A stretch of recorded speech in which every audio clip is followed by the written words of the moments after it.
guys. So things got a little out of hand with the Legacy.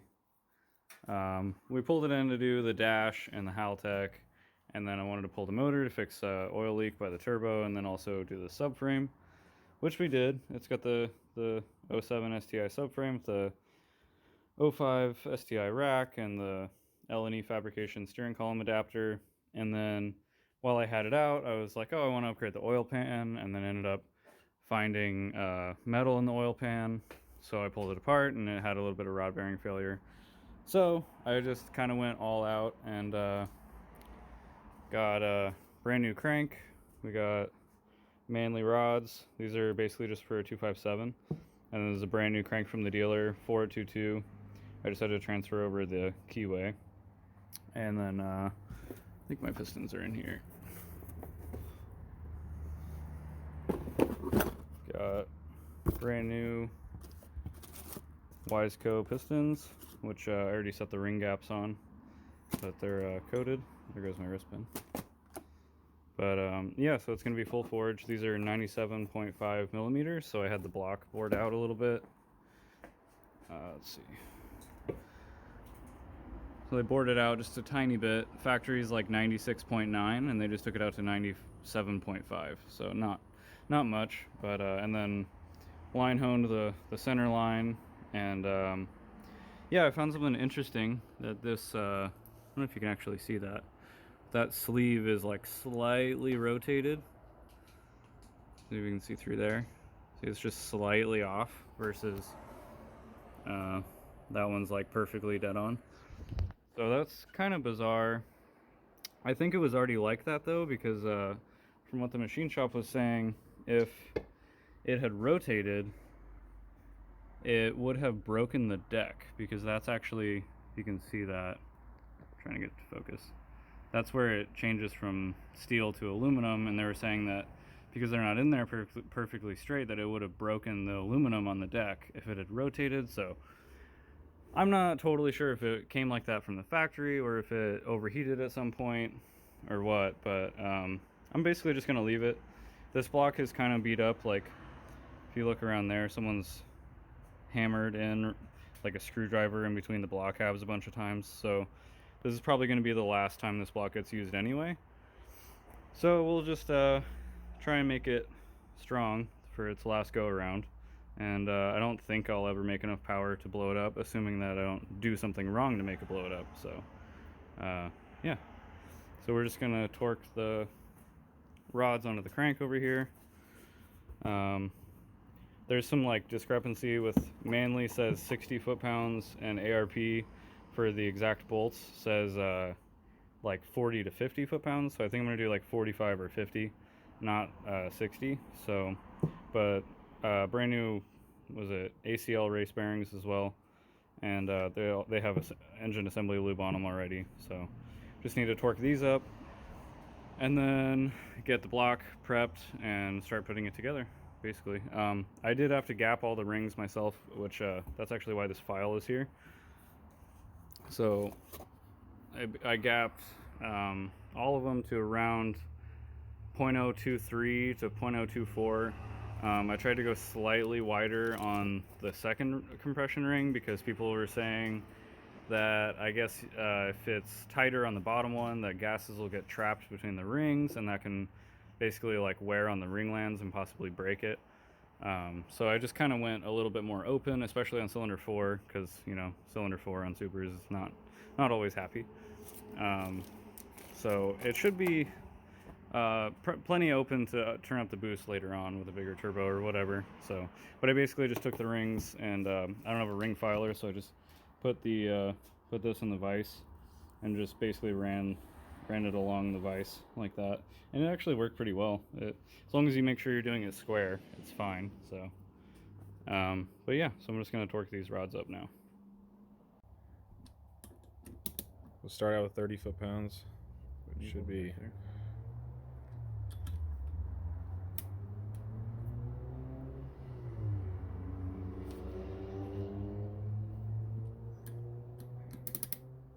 Let's kind of snug them up.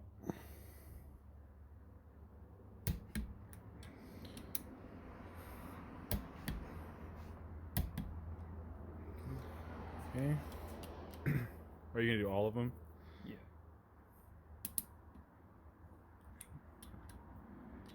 Okay, so after 30, we'll go up to 45. Do the same thing. Yeah. Can you hold it back there?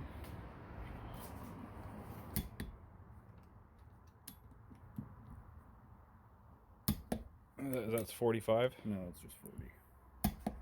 Just wanted to go a little bit at a time. Okay, so that was 30, and then we did 40, and then 50. Yeah. So they're all on there. There we go. Okay, so we actually ended up going ahead and getting the actual Fuji bond stuff, because apparently if you use the wrong kind of RTV, it can actually change your bearing clearances slightly. So with this stuff, it is what they use from the factory. So it's the 3 bond or Fuji bond. All in Japanese. It's all in Japanese. So 1215. Yeah. They have different ones. They have like a red one for transmissions and stuff like that. But yeah, this is like the OEM stuff. So this should limit the bearing clearances from opening up too much, from having too thick of a material in there. Okay, so we got all our case bolts lined up. Got all the new sealing washers on there. These have to be replaced every single time because they're inside coolant jackets. So get them all laid out. We got the O-rings for these 3, and then the big orange one right there. And he's just got the brand new rear main seal. So it's a lot easier if you just pop this seal on the crank before you put it in the engine. Then you can get it nice and straight.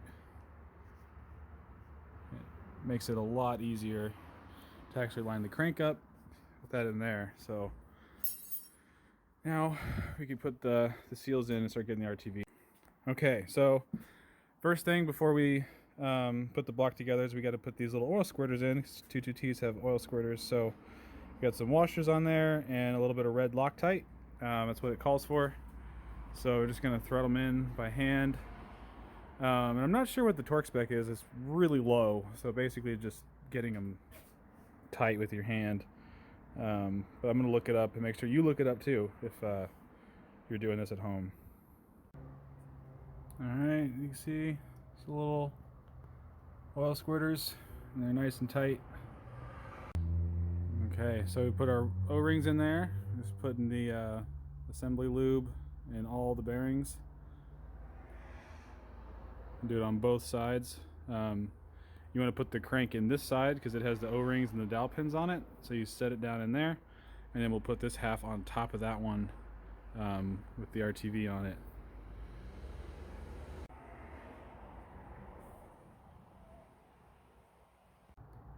Alright, now on to the RTV, the Fuji bond. This stuff's real thin, so, and also the clearance between the case halves is pretty tight, so you don't need to add a ton. But I'll make sure it's really clean with brake clean and stuff because you want the stuff to stick.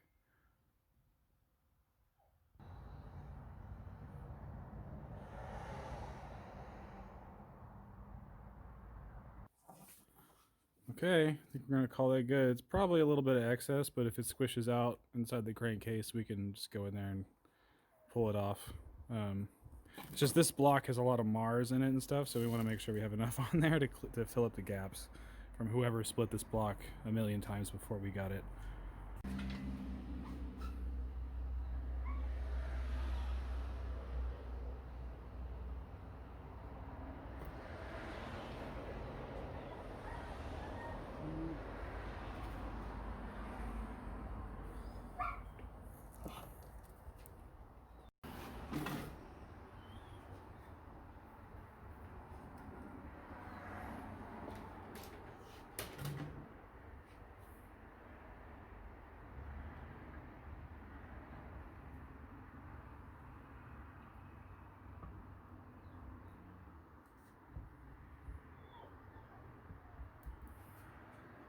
need a mallet.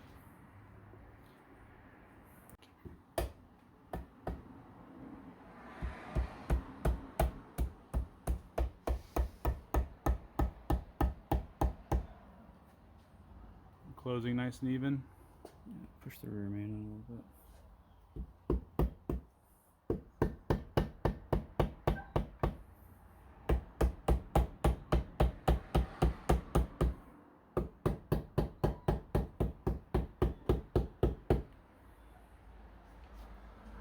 gap on the other side.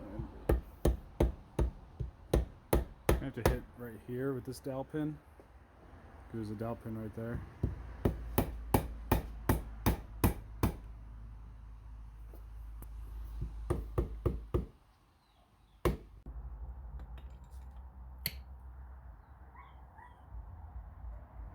So these are the ones that have the seals on them.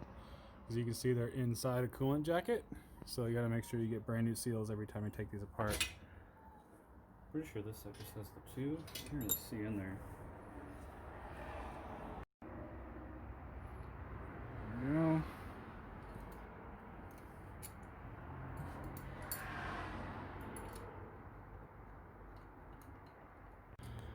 go. Okay, so we found the diagram online on which the order is and everything, which if you're doing this, definitely find the diagram and go by the OEM specs. Basically, it's just snugging them all down in order to like 10 to 15 foot-pounds.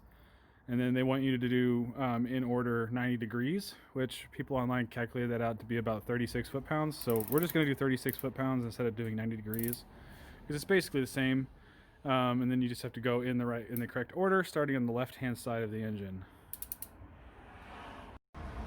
Okay, so we got all the main case bolts tightened up except for the outside ones. So now we're going to lay it flat on where the oil pan goes after we kind of get rid of some of the excess RTV and do all of the outside bolts, all the ones that go in like these holes and stuff. To the torque spec's 18 foot-pounds, so just have to go in the right order. All right, there it is. So those are the 2 block halves all put together. Next thing is we're going to need to put the pistons in. So we'll just stand it up on its side. We got one of these multi-use piston ring compressors. So we're gonna first go over the piston ring orientation, make sure that everything's clocked perfectly. Since we already gapped everything, that's the part that takes a long time. So, all right, so we're just getting our pistons all oiled up. I'm gonna fill the crevices with some engine oil, and then the machine shop actually recommended we put some assembly lube on the skirts where the protective coating is. So we'll just fill this up with oil and then put a little lube on that. We'll set it down and get the piston ring orientation correct before we actually clamp it down. So the piston rings need to be, so the bottom oil control ring has a little tang that fits in that groove, which is on the top, kind of to the left. And then the top oil control ring gap goes right there. And then the expander, I believe, goes down here. It just needs to be away from those, so I put it down here. And then the 2 compression rings need to be basically 180 off from each other and parallel, so that's like, that would be side to side. And I'll put one like that and the other like that. And they don't have to be perfect, they have to be like within like 30 degrees or something, but basically that's how they go.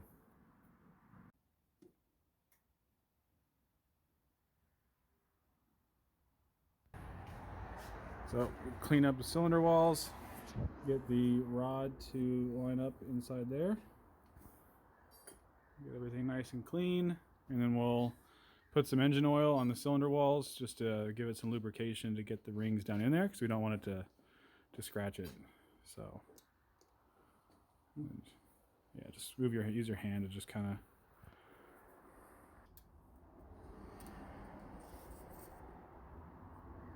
You want the bottom of the skirt to kind of stick out a little bit. Yeah, I'll tap it out after.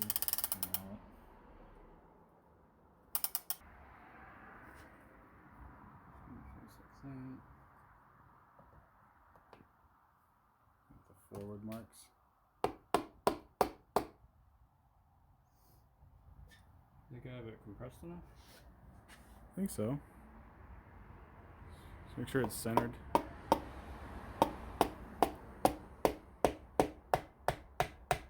And then like one big whack to get it all the way through. It feels like it's gonna break the piston ring. You grab the Allen. There it is. So now we just gotta push it down to line up with the hole. Put it in. So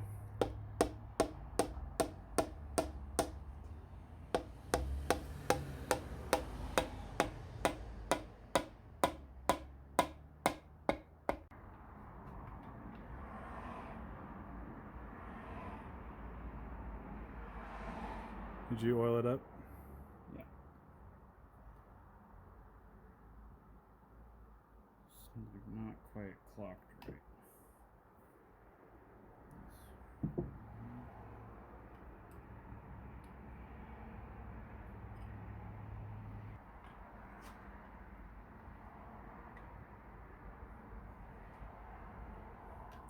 Make sure the rod's lined up.